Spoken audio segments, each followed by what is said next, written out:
Today, let's go through the process of how I made this braided Christmas wreath. Welcome, I do sewing and DIY related content, and this is another Stitchmas video, and today we are sewing a braided Christmas wreath.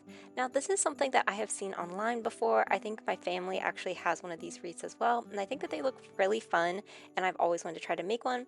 I decided I was going to try to do it in a candy cane inspired print. I did not have enough candy cane fabric though, so instead we're just doing fun Christmas prints. Now for this pattern, this is a pattern that I no longer think you can actually buy in stores, the exact one.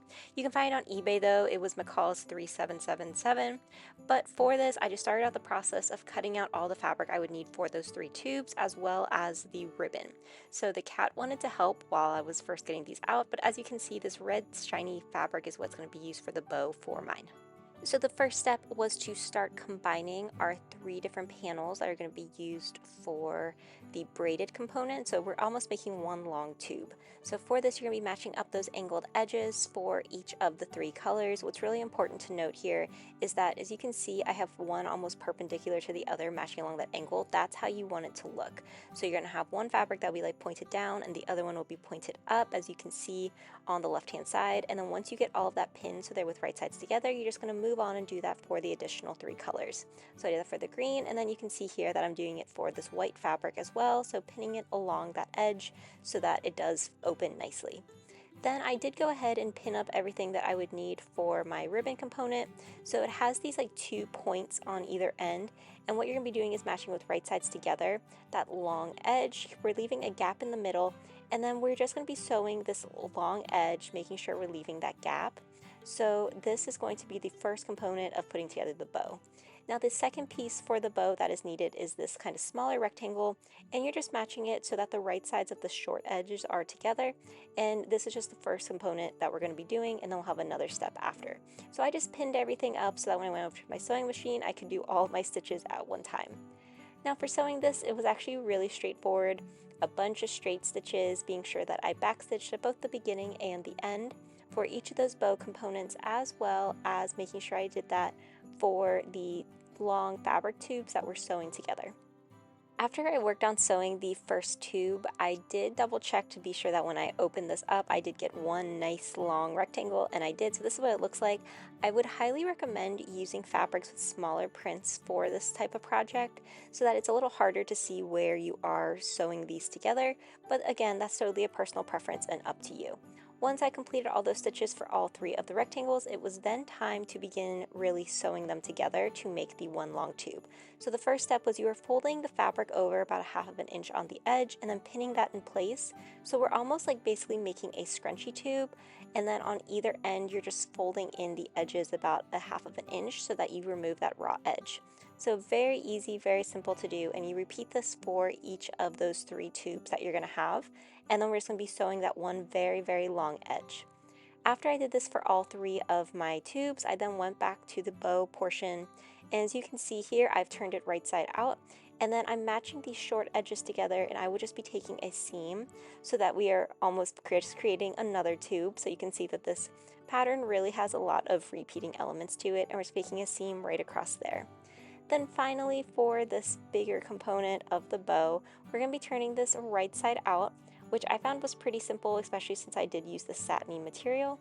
And then we're going to be making it so that the seam is in the center and then matching up these 2 edges so that you almost get these 2 points. This is to give us like those ribbon effects of our bow that we'll be putting on the wreath. So I found this not to be too difficult.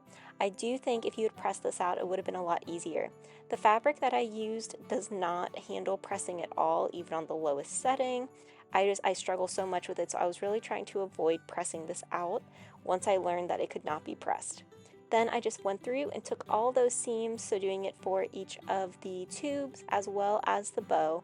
And for this, I did pivot when I got to the one portion where you had to do the point, and then it was just time to clean up all of those seams. So I did go through and trim off any of that extra seam allowance to make it a little easier to turn for each of the tubes, And then after I had done that for the bow, I did go through and clip that point curve in the center almost, and then trim off any of that extra fabric on the seam allowance, making it so that when I turned this right side out, there wouldn't be as much tension and it would lay nicer. Then for the other component of the bow, I did use my pinking shears so that I didn't have to worry about this fabric really fraying or coming undone since I am using a satin. Then for each of the tubes, I just turned them right side out so you can see I've done it with all three. And then for this green one, I started stuffing it. The stuffing, I will say, is not an arthritis friendly task at all.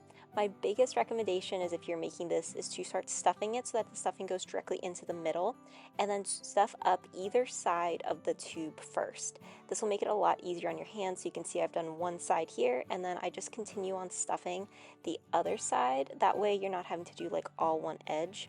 I don't know, I found for me that it was a lot easier to do it that way, and then I was able to get through stuffing all three of these tubes, but I would also say that I didn't necessarily stuff them super firm.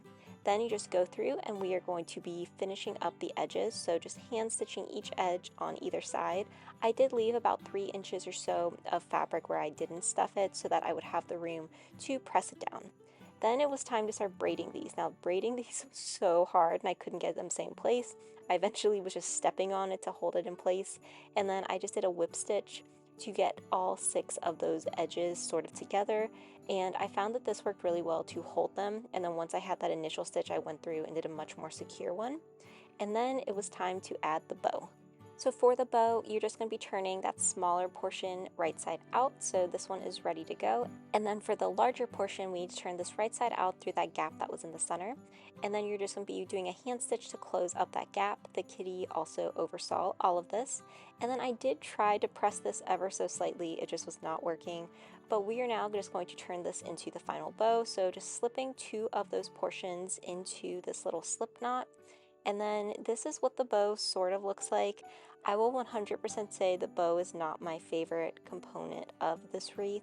I do think at some point in the future I am going to try to switch this out, either using different fabric or just getting like a really big chunky bow to put on there that's already made. But here is what my wreath looks like. Overall, I do really like the braided component. I think these fabrics worked really well together and are very fun and Christmassy, and I think that this is a really fun addition to have. This was so much bigger than I expected it to be as well, but I'm very happy that I got it done. Have you ever made a wreath like this before? And if you have, just let me know your tips and tricks. Thanks so much for watching. Be sure to like, comment, and subscribe.